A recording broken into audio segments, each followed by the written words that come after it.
Yeshua Masaya mga kamesto, nandito tayo ulit sa YouTube o other social network kung saan man i-upload to. So ito, trending nga ngayon yung nangyayari sa sikat na vlogger na si Sir J. Bean. So ako yun na-concern ko at wala pa naman nagko-content about sa spiritual related na ganitong aspeto. Nabalitaan natin na hindi na siya makakilos, na nervous breakdown yata mga kamestro at nasi-sense ko may something eh. Kasi sa larangan kasi ng mga pagko-content creator eh, marami na rin content creator na lumapit sa akin, but secret ba? Na nagpapatawas, nagpapabaklas ng karga, nagpaparitual. Marami na rin sa ating mga influencer na nagpatawas sa akin na sikreto ba, huwag na lang i-content. Pero ito, di ba nakaraan, nag-trending tayo about kay Chris Aquino. So ito naman, kay Sir J. Bean, check natin kung meron bang spiritual related na sakit o physical lang ba o normal na sakit na pandoktor. So, i-start na po natin. Tawasin na natin mga kamestro. Anin ko yung pangalan niya dito. Visualize ko yung image, pagkatao. Okay. Habagin ng Maria, napupunong ka ng grasya, panin Diyos sa masayabot yung pinagpala sa babae, lahat ng pinagpalang anak mo si Jesus.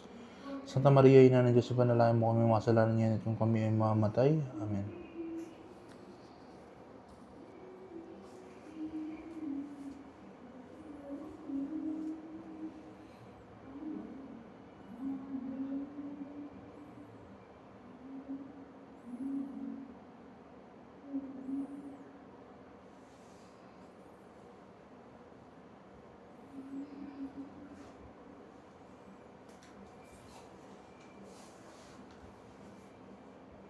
Okay. Check natin ha.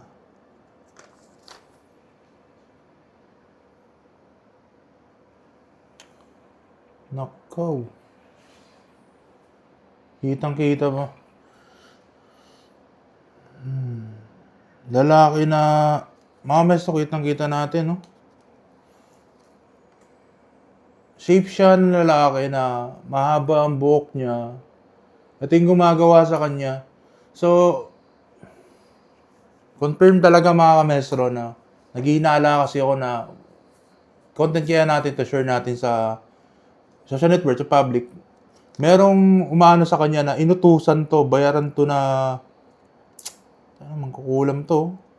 Kitang-kita mga kamestro, i-ano ko, no? Isusulat natin, no? Imamarka natin para check natin mga kamestro. Nakita ko.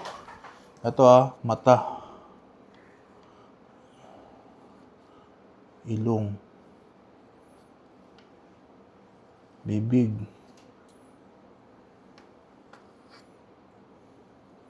So, ito yung buhok.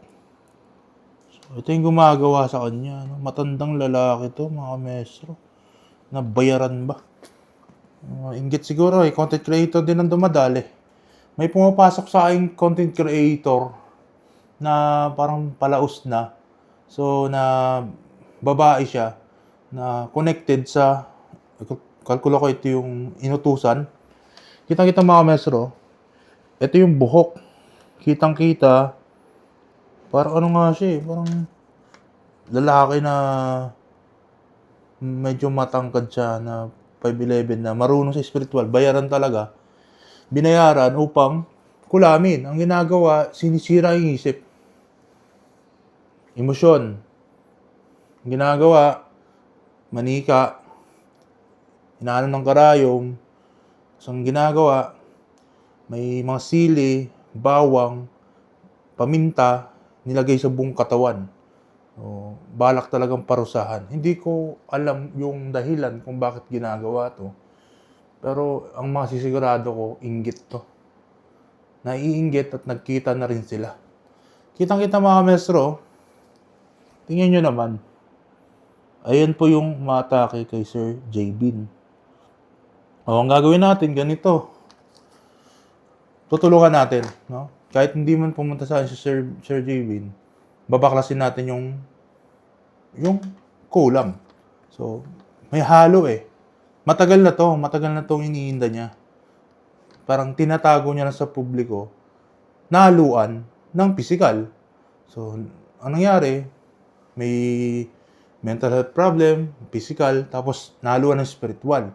Ang gagawin natin, susolusyonan natin yung spiritual related, mga kamestro, para madali siyang gumaling dun sa physical at yung mga mental related na pang-medical talaga na pang-science, no? Spiritual lang tutulong natin sa kanya. So, baklasin na natin. Diyos Ama, Diyos Ina, Diyos Anak, Espiritu Santo.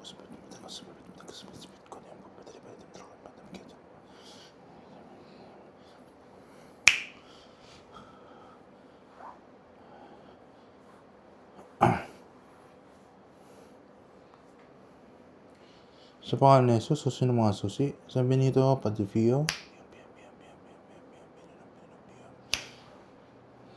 Baklas. Dahil lang naman to. Baklasin lang natin pa matulungan natin. Kawawa ng mga Sister JB ni. Okay. Ay, baklas. Tanggalin connection, yung scored. Natin. Gagawin natin dito. Susunugin natin mamaya, no? So, baka kasi maano tayo dito mga kamestro. Ma-violation tayo. So, ayun mga kamestro. Confirm na merong spiritual related, but meron ding pang doktor. Ayun yung susolusyonan. Ako, tinulungan ko na. Ganun yung ginawa natin kasi nakakawa. Diba? Na ganun siya, no? Ganun pala yung nangyayari sa kanya. So, yun mga kamestro. Kung gusto nyo mag-request ng mga sinong mga sikat na celebrity o mga vlogger na ipatawas, handa ako dito, tatawasin natin yan. Maraming salamat mga kamestro.